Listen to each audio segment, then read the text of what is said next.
Hello, everyone, and I'm back with part two of my central predictions, and we're gonna start with the Wild, as as I call the Minnesota Mild. They just aren't. They they honestly they actually might be like a pretty bad like. This might be the first time in a long time. This really might be the first time in a long time that the Wild the Wild might actually be bad. Like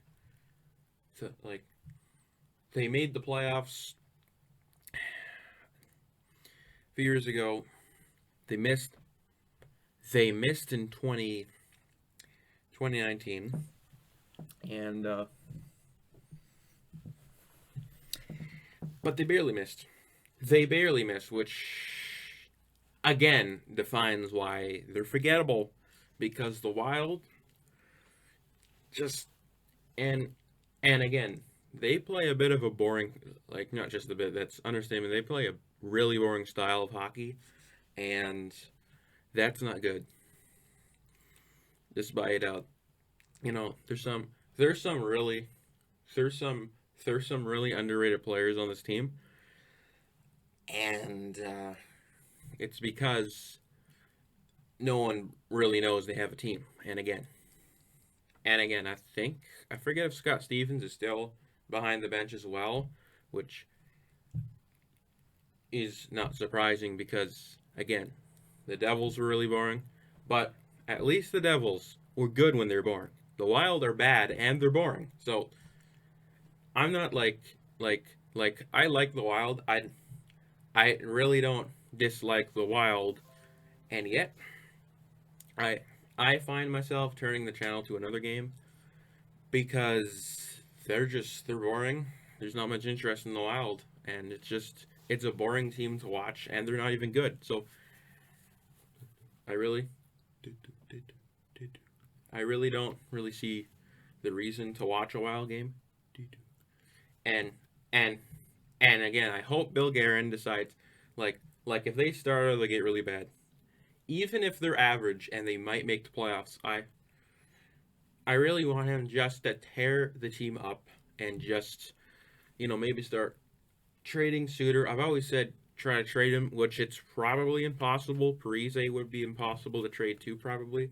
But but if they could trade something, like start with if they could start with Jared Spurgeon, trade him out for a first round pick, trade him out for a maybe top two or three tier prospect, you're gonna start on the right foot with, because the Wild never know, like, at least LA at least started, they probably still believe, oh, maybe they'll be back.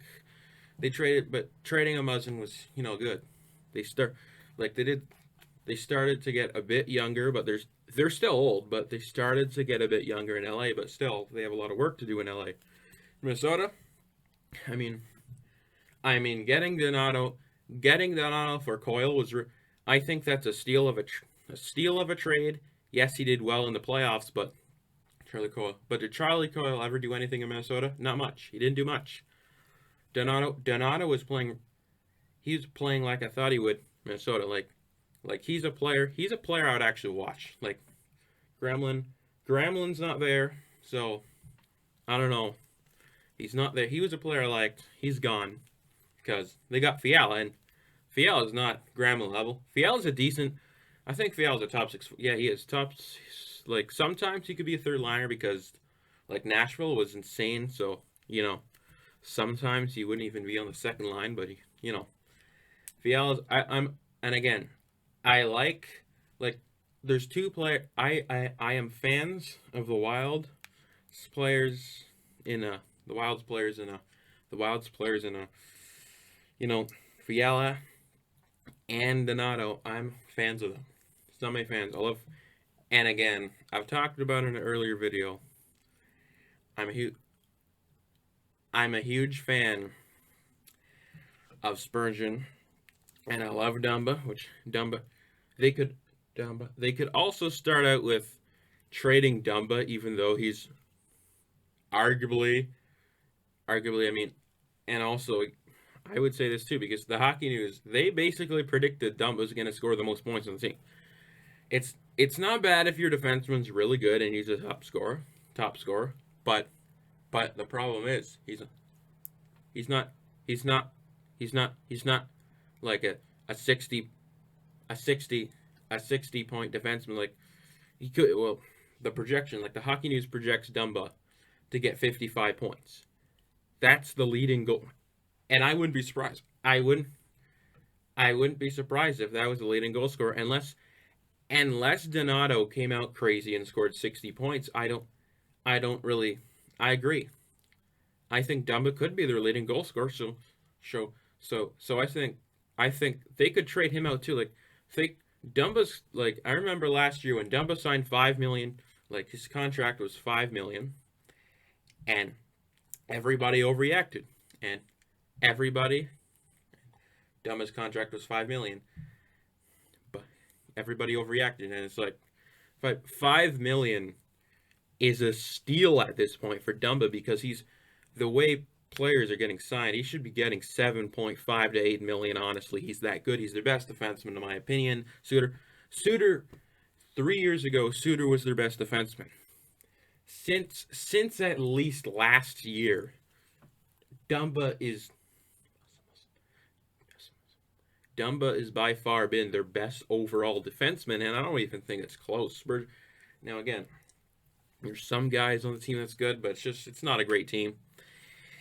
I'm not a big fan of the Wild's team. I like the Wild, but I don't like their team, and that's what I have to say about the Wild. We'll move on. Second last team of part 2 of the Central predictions, which are the Avs, the Quebec Nordiques, just kidding, the Colorado Avalanche, the Colorado Avalanche have a pretty good team going, even if their future is insane. I don't even think it matters if they miss the playoffs. They're literally still in a perfect position. Quite honestly, I think they're they are in a good position right now. And I honestly think that they could battle for a top spot in that division with for me I say Nashville wins the Central, but the Avs I'm predicting them to what? To finish, quite honestly, higher than the Dallas Stars. I think they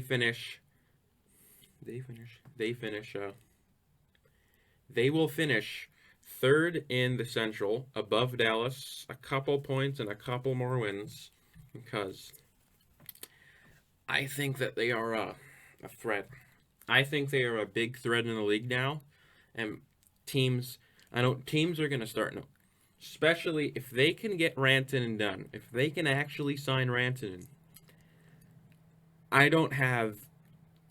really don't have too much concerns with this team. I really don't have too much concerns with that top 6 is with and again, that Tyson Barrie trade, they got robbed, but it really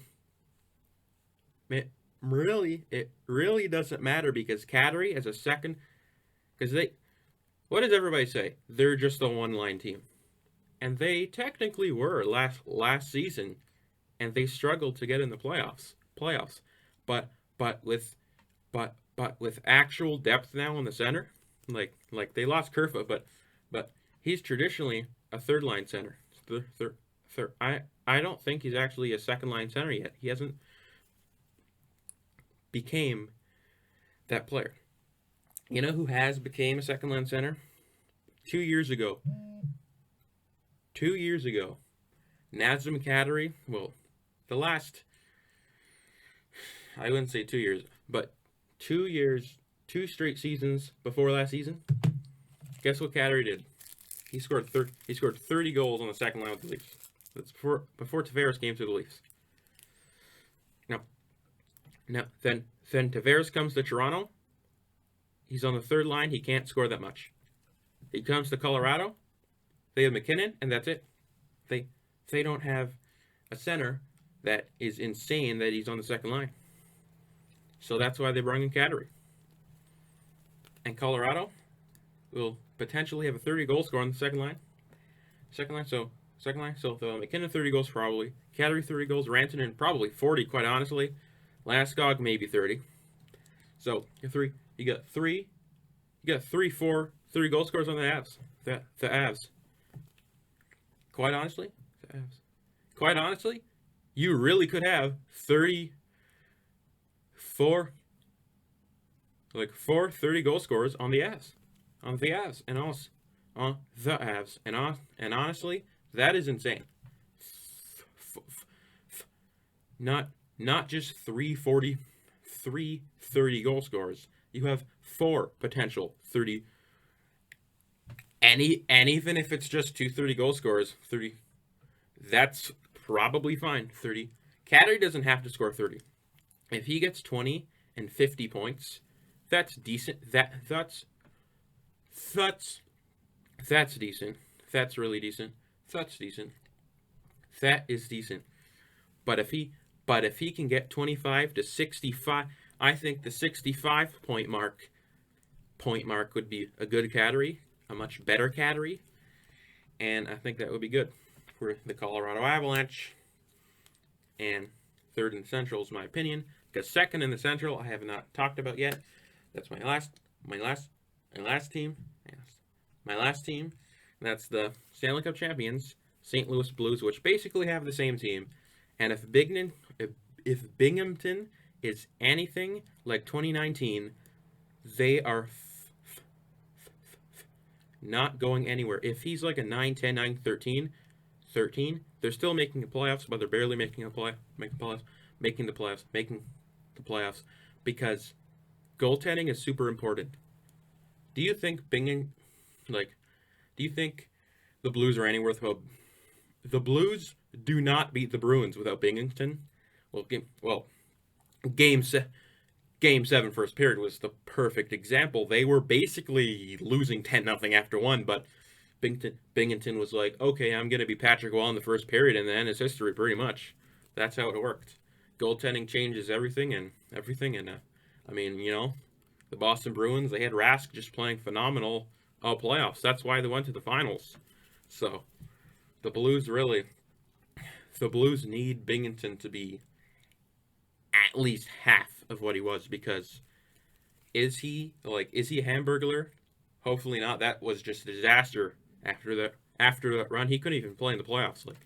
He was a fluke. Dubnyk is still decent, but not as good as the first few years of that story. The story he had in Matt Murray. Will he be Matt Murray? Matt Murray at least is still a good goalie. He's not bad, but he's a good goalie. Or not great, but but he's not bad either. St. Louis is a damn good decor. Damn good center depth. They have a lot of young. They have young guys. They have young guys too, like Robert Thomas. Robert Thomas is gonna break out. I think he'll hit 60 points. Robert Thomas is gonna be a guy to watch out for. Other guys that'll get better are Vince Dunn. He's a pretty good defenseman. I think Carl Gunnarsson will probably decline.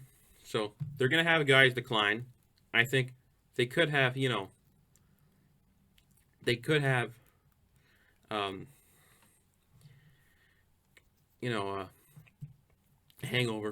They could have a cup hangover, which happens. Jay Bouwmeester will have a decline as well. He wasn't even that amazing, honestly, in the regular season, but in the playoffs, he showed he could still play. And then Parenko has nowhere to go but up, in my opinion. Pietrangelo could go down, but again, he's not that old yet. Pietrangelo is only 29, so quite honestly, but Pietrangelo Petrangelo might be. I think he still could get a Norris one day, potentially. And again, I hate the trophy. If he can put up like 65, 70 points, he's probably a Norris winner easily because he's one of the best defensemen in the league. Just doesn't put up the points all the time, and injuries and all that stuff.